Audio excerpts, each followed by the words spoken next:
오늘 하나님은 드디어 말씀하신 대로 사라를 돌보셨고 행하셨습니다. 사라가 임신하고 아들을 낳을 때 아브라함의 나이는 100세였지요. 아브라함은 그 아들 이름을 이삭이라고 했고 생후 8일 만에 하나님의 명령대로 할례를 행했습니다. 사라는 하나님께서 자신을 웃게 하셨다며 기뻐했는데요. 오늘은 이 본문을 좀 더 자세히 살펴보겠습니다. 오늘 본문은 창세기 21장 1절부터 7절 말씀까지고요. 본문 전체를 읽겠습니다. 여호와께서 말씀하신 대로 사라를 돌보셨고 여호와께서 말씀하신 대로 사라에게 행하셨으므로 사라가 임신하고 하나님이 말씀하신 시기가 되어 노년에 아브라함에게 아들을 낳으니 아브라함이 그에게 태어난 아들 곧 사라가 자기에게 낳은 아들을 이름하여 이삭이라 하였고 그 아들 이삭이 난 지 8일 만에 그가 하나님이 명령하신 대로 할례를 행하였더라. 아브라함이 그의 아들 이삭이 그에게 태어날 때 100세라. 사라가 이르되 하나님이 나를 웃게 하시니 듣는 자가 다 나와 함께 웃으리로다.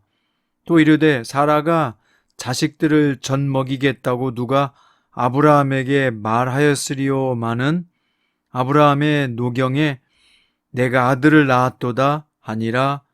아멘. 오늘 말씀의 제목은 말씀을 기다리면 말씀의 복을 받는다 입니다. 하나님의 약속이 마침내 이루어졌습니다.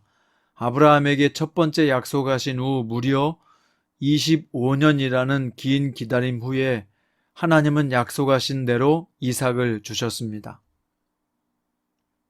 아브라함에게는 긴 세월이었겠지만 긴 기다림의 시간 동안 하나님의 약속이 어떻게 성취되는지 또한 자신을 어떻게 약속을 받은 사람으로 훈련시키고 인도하시는지를 경험했을 것입니다. 하나님의 약속의 성취를 기다리는 자에게는 어떤 복이 있을까요? 아브라함이 약속의 자녀 이삭을 안아보기까지는 무려 25년의 시간이 지나야 했습니다. 그동안 아브라함과 사라의 몸은 어느덧 노쇠해져 버렸습니다. 그런데 육체적으로 도저히 아들을 낳을 수 없는 아브라함과 사라가 임신을 하고 자녀를 출생을 보게 된 것입니다. 이것은 그들의 힘과 실력이 아니라 오직 하나님의 신실하심과 은혜 때문이었습니다. 하나님은 약속대로 이루어주시는 신실하신 분입니다. 우리는 여기서 질문을 할 수 있는데요. 그런데 왜 하나님은 충분히 임신할 수 있는 시기가 다 지난 후에 자녀를 주셨을까? 라는 점입니다. 물론 그렇게 주실 수도 있었겠지만 만약 자신들이 육체적으로 건장할 때 아들을 주셨다면 불가능을 가능케 하시는 하나님을 경험하지 못했을 것입니다.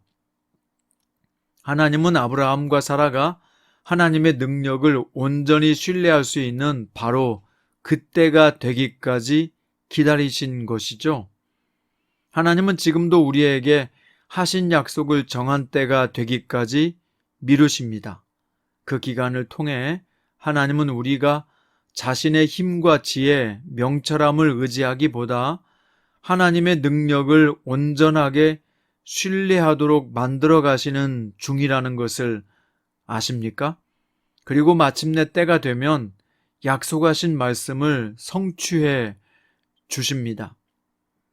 하나님은 인간적인 모든 소망이 끊어진 상황에서 가장 놀라운 능력을 행하시고 베풀어 주시는 분이란 말입니다. 아브라함과 사라는요, 상식적으로는 임신과 출산이 불가능한 조건을 갖고 있었지요. 그러나 그런 그들에게 먼저 복을 주시겠다고 하나님 말씀하셨고 믿음의 조상으로 우뚝 세우시고 너를 축복의 센터로 삼아서 천하 만민이 복을 받는 대로 돌아오도록 하겠다고까지 말씀하셨습니다. 이 주님의 약속은요, 너무 커서 아브라함과 사라의 상상력을 뛰어넘었을 것입니다. 하지만 결국 어떻게 되었나요? 약속이 성취되기를 기다렸더니 드디어 아브라함과 사라는 그 약속이 성취되는 현장에 있었단 말입니다. 정말 꿈인가 생시인가 얼떨떨해서 실감나지 않았을 것입니다. 이처럼 하나님의 약속이 성취되는 과정에 서 있는 사람은요, 그 과정 속에서 전능하신 하나님을 경험할 것이요, 약속의 신실하심도 온몸으로 체험하게 될 것입니다. 또 아브라함은 아들이 태어나자마자 하나님께서 가르쳐 주신 대로 그 아들의 이름을 이삭이라고 했습니다. 그리고 출생한 지 8일째 되던 날 하나님의 말씀대로 할례를 행하였는데요. 그는 아들의 출생으로 인해서 하나님께 더욱 순종하는 사람이 되었습니다. 물론 지금까지 아브라함 여정을 살펴보면 그가 늘 순종하는 사람은 아니었던 것 아시죠? 그는 저 메소포타미아의 유프라테스 하류에서 위치한 갈대아 우르를 떠나 무려 1400km 거리를 거쳐서 약속의 땅에 왔습니다. 하나님은 아브라함을 약속의 땅 가나안으로 인도하셨던 것이죠.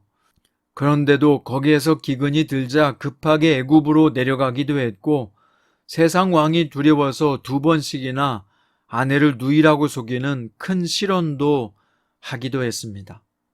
또 하나님께서 자기 몸에 씨로서 아들이 태어나지 않게 하시자 자신의 종 엘리에셀을 상속자로 여기겠다고도 했고 여종 하갈이 낳은 이스마일이나 하나님께서 생각해 달라고 기도하기도 했습니다.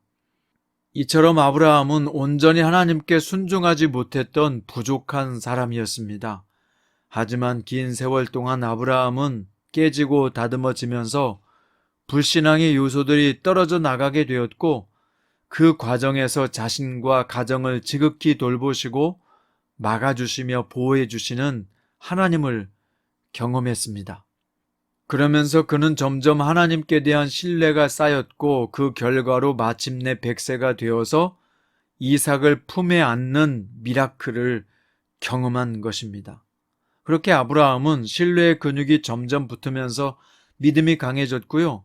나중에는 독자 이삭을 번제물로 바치라고 할 때는 거리낌 없이 하나님의 뜻을 신뢰하고 칼을 높이 들었던 것이죠.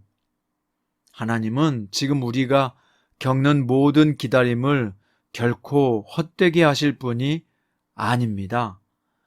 하나님은 우리의 시간들을 통해 우리를 아브라함과 사라 같은 순종의 사람으로 빚어가실 것을 믿으십시오.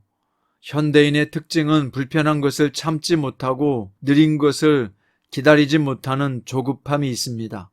특히 우리나라 사람들은 얼마나 성격이 급합니까? 한국인의 피를 이어받은 우리는요, 하나님의 약속을 바라보고 기다리는 것을 힘들어할 때가 많은 것 같습니다. 때로는 인간적인 방법으로 해결해 버릴까 하는 유혹이 없는 것도 아니죠. 하지만 여러분 기억하세요. 하나님의 기다림의 시간을 통해 우리를 믿음과 순종의 사람으로 빚어간다는 사실을 말입니다. 성경 66권 중에 기다림이라는 단어가 가장 많이 나오는 곳이 욥기서인데요. 욥은 너무나도 괴로운 고통을 당하면서 14장에서 이런 고백을 했습니다. 나는 나의 모든 고난의 날 동안을 참으면서 풀려나기를 기다리겠나이다. 주께서는 나를 부르시겠고 나는 대답하겠나이다. 주께서는 주의 손으로 지으신 것을 기다리시겠나이다. 이어서 욥은요, 주께서 내 모든 걸음을 세실 것이라고 믿었습니다. 그래서 기다릴 수 있었던 것이죠. 결국 기다림 끝에 어떻게 됩니까? 마지막 42장에 가면 욥이 내가 주께 대하여 귀로만 듣기만 하였사오나 이제는 눈으로 주를 배웁나이다 고백하죠.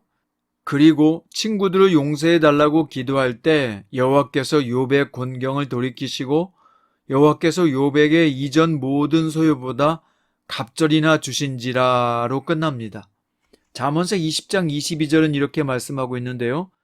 너는 악을 갚겠다 말하지 말고 여호와를 기다리라. 그가 너를 구원하시리라. 누가복음 2장에서 예루살렘의 시므온은 이스라엘의 위로를 기다리는 자였고 성령이 그 위에 계시더라고 했습니다. 주님을 기다리는 자에게 성령으로 함께 하신다는 것입니다. 갈라디아서 5장에서 바울은 오래 참음은 성령의 열매라고 했고요. 야고보서 5장에서 야고보 사도는 선지자들의 고난과 오래 참음을 본으로 삼으라고 권면했습니다. 비를 기다리면 비를 맞이하듯이 말씀을 기다리면 말씀의 복을 받을 것입니다. 그러므로 하나님의 약속을 기다리십시오.